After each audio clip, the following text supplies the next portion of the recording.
Hello YouTube. I just thought I'd do a kind of an Apprentice Toolbox tour. This is kind of the stuff that I had in my box when I was first year apprentice. A lot of the stuff I kind of came to the trade with, and then some of the nicer stuff I bought first year, just the stuff that I was using fairly regularly, and that's what I used. The first big thing that I needed is just a decent set of impacts. So I didn't pay much for these. I think they cost me about 60 bucks, but they were on sale for Canadian Tire. But like I said, I used these for my entire career, and I never broke one. Had a couple that I've lost over the years and just had to replace, but that was about it. So the next kind of big purchase I bought was just a set of these snap-on screwdrivers, the Instinct soft grip. At first I wasn't too sure about it. I didn't know if I liked them, but over the years I've actually grown to really enjoy these. I'll show you the other stuff I have, some Mac stuff that I had bought at about the same time, and I actually, the time when I bought it, I liked those better, but I've since changed my mind after having problems with them. I guess this was the style that Snap-on had just prior to these coming out. I bought them right at the transition time, so still have the old style grip and that. The next thing I bought was a cotter pin pulling tool. I used to also use this as a radiator hose pick. The little length is a little nicer on the bigger ones, but another tool I just had this before. It was just a trim tool back when I kind of started out doing more auto body stuff. Had an assortment of extensions, different lengths, 1/2 inch, 3/8, a couple different ratchets. Bought this ratchet for, I think it was on sale for 15 bucks with a couple extensions and spark plug sockets. And for the price, I actually quite enjoyed this ratchet, and I actually still use it a fair bit today, despite it being what it is. I like my Snap-on one a lot better, but like I said, it's still a pretty decent ratchet. The next thing I bought here was this Mac stubby ratchet. I used to quite like it, used to use it all the time, but it's not really the greatest ratchet. It's pretty clunky, and for the most part I find Mac ratchets to be that way. This actually is a ratchet I just recently picked up, but it's similar to a ratchet I had. I actually had a westward ratchet, but just kind of give you an idea, I did have something like this, and I used to use it a fair bit. As far as now, actually, I find it to be actually a fairly nice ratchet. If you're buying a new set, I'll show you a little bit, just a couple options as far as inexpensive way to get into the trade to get the tools that you need. Back here, just a 1/2 inch breaker bar, and to be honest with you, I actually rarely, if ever, use that. This here was actually something that was very beneficial, and I recommend picking up. It's just an 18 inch 1/2 inch drive flex head ratchet. So this particular one's Mac.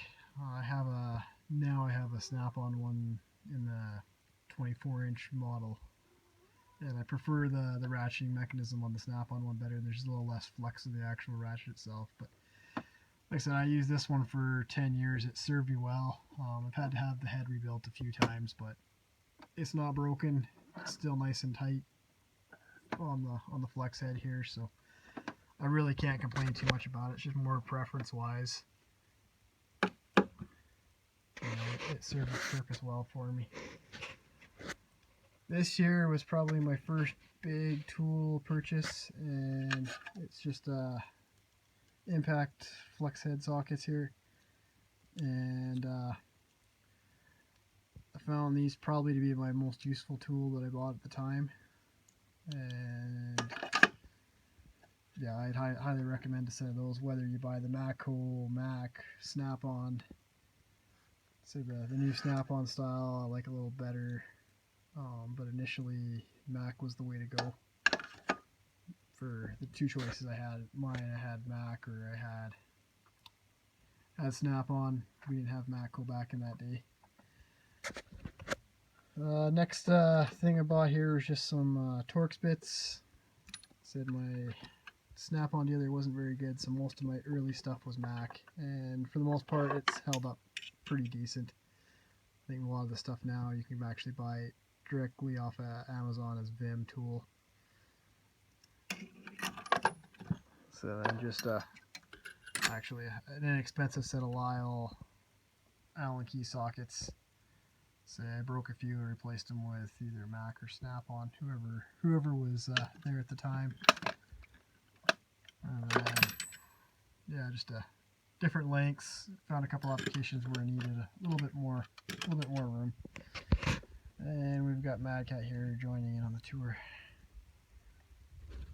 We'll just put him aside for now. So this little red case was just I ended up picking it up for, I think, at a garage sale for $3, and it's just a quarter drive socket set. This actually had some nice stuff in it. Mac SE sockets, and then this metric is, or the Snap-on is all metric, and then I just threw in some Craftsman quarter drive stuff for my quarter drive stuff. I kind of like the case or whatever, and then I picked up a couple of ratchets over the years as I could afford them. So the pry bars, I will be honest, I actually didn't have those as a first year. Shop I worked at had several pry bars readily available, so there wasn't really a need for me to buy them right off the bat, but I did use them quite a bit, so that's why I did include them. The next big thing you'll find very handy is just these little telescopic magnets. I use these all the time. I think I've wore a couple of them out.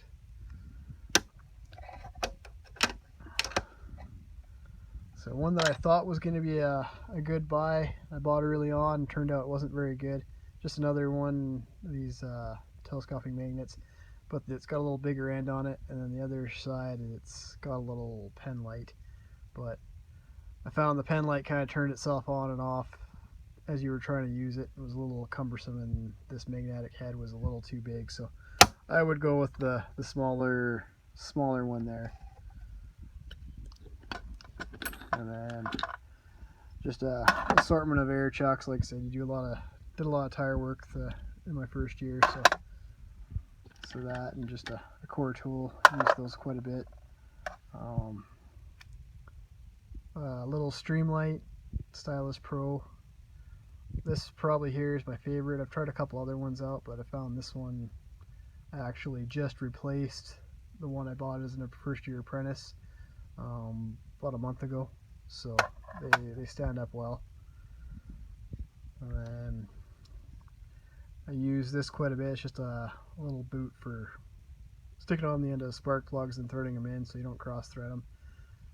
Just a handy little tool. See, there's other ways you can do it. One of the other journeyman I worked under, he used to use just a bit of fuel line. Another tool that's fine, super handy, is just a little mirror on a telescoping handle. So when I started out, GM was still using quite a bit of side post batteries, so this was another tool that I used to use a lot. Don't use quite as much anymore. Just a assortment of battery post cleaners. This is the better way to go, but sometimes they get a little chewed up, and this is a little you need to take a little bit of material off, but not the way I'd recommend doing it. Just one job required a little extra length, so I bought one of those. Being that I was in a tire shop, we had a lot of tire guys breaking studs, so I got very proficient at replacing studs, and this is just a tool I used to use for that. Back in the corner here is just an assortment of spark plug sockets. I didn't actually use these very often. Every once in a while I did. this was the actual style that I used more often. And yeah, if you're looking for some, I definitely recommend these snap-on ones. Spend the money, get the nice ones. And then just another tool I bought. This is just for doing brakes on a GM. Just I think it was a 3/8. Yeah, 3/8 Allen key. For the most part, I didn't actually have any much of standard anything. Just a few oddball sockets that I had in my toolbox. That pretty much, I guess. This one I actually just bought recently, but I did use it quite heavily, so I decided to include it in this tour. It was one we had in the shop, and it was a shop tool, so but it's just designed to hold hood struts, so you keep the hood up while you're working on a car. And another item here that I bought was just a 3/8 swivel. Couldn't afford impact swivels at the time, so I just bought the one and just put a socket on it. Just an avenue to go to save yourself a couple bucks. Another tool that's useful is just these little magnetic parts trays. I used to use a lot of tool carts, or not so much tool cart, but just tool trays. But down here is just a wrench set. So I originally started out with these Craftsman step wrenches, but the length is a little short, and I ended up upgrading to these Mastercraft Maxim series wrenches. Found them to be actually quite nice wrenches, especially for the price. They go on sale quite regularly for about 60 bucks. This set, when I bought it, was a 32 piece, but now it's a 30. Towards the end of the video, I'll just kind of show you a couple of the sets that I had. Here's just some random tools for doing brakes. I have a few more brake tools, but for the most part I don't do much for drum brakes, so I left in my toolbox back at my dad's because he's still dealing with more of that stuff. Here, just a set of gear wrench, ratcheting wrench, stubby wrenches. So I bought these actually long before I started apprenticing, and because I wanted some stubby wrenches and they're ratcheting wrenches, so I just kind of thought I'd mix the best of two worlds. And yeah, they're still standing up strong. Here's just a set of just ignition wrenches that I inherited. I think they may have gone back as far as my grandfather. Here was another tool you definitely need, especially working around brakes, and it's just so these flare style wrenches. I just had metric. I bought an SAE one for later on, and then here I just picked up an assortment of ratcheting wrenches. I bought these as I needed them, and as different deals came up, so these ones actually came off the Mack truck, and they was selling them for I think $4 a wrench. So, but they still stand up. I don't break bolts free with them. I usually just use a regular wrench, and then I run them off with a ratcheting wrench, and they hold up really well doing that. And then yeah, just some more of the Maxim series wrenches. I liked having a couple of sets. Lots of occasions where you need two wrenches, so that's where that came in. So moving on to here, just kind of a assortment of pliers. I got a couple different spark plug wire pullers, oil filter wrenches. These are actually the ones I prefer using. I guess I forgot to put in here, I've got a strap that I also used.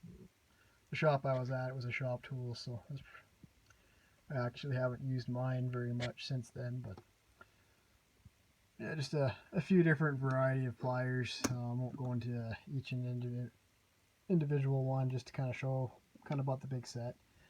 I got an assortment of vice grips. Whether or not these are the same ones, probably not. I tend to use them up. They're kind of consumables. The one tool I did find very handy is this hose clamp tool, pliers for getting into the tight places on the spring clamp style. And the other one that I used quite a bit are just these radiator hose clamps. Useful tools. I'd recommend making sure you have some. Some of the other thing is just mini pick sets.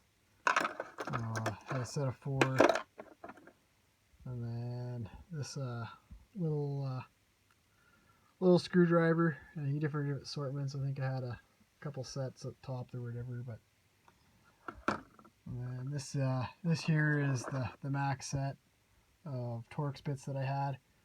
When I first bought them, I actually liked the feel of these handles better, but over the years I've grown to not like them as much.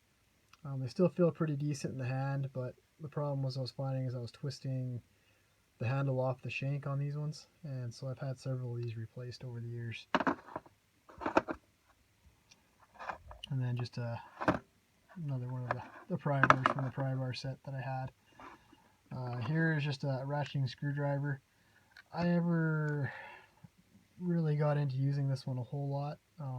There's definitely a couple of features I do like on it. It's got a nice ratchet to it, and then removable shank, so you can either make it longer or shorter. So as far as ratcheting screwdrivers go, I really do like that one. Just a precision set of screwdrivers, and then an assortment of different style bits.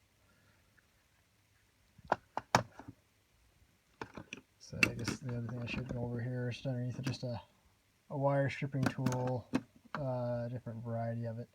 So a lot of the stuff from the first year was Mac. My Snap-on guy was reluctant to come out or whatever. He was actually in the process of shutting down his business, so I guess I'll go over a couple of these pliers that I used quite heavily. So I guess these Blue Point pliers. I used to use these for adjusting tire rods on alignments, and grew to quite like those. Just your regular assortment of needle nose. You'll want to invest in a good set of side cutters. These ones were actually warrantied out from the original set I had, but they've held up well. Just Mac. I've got a set of Snap-ons that are a little bit longer that work really good as well. Another fan favorite here, these Knipex Cobra.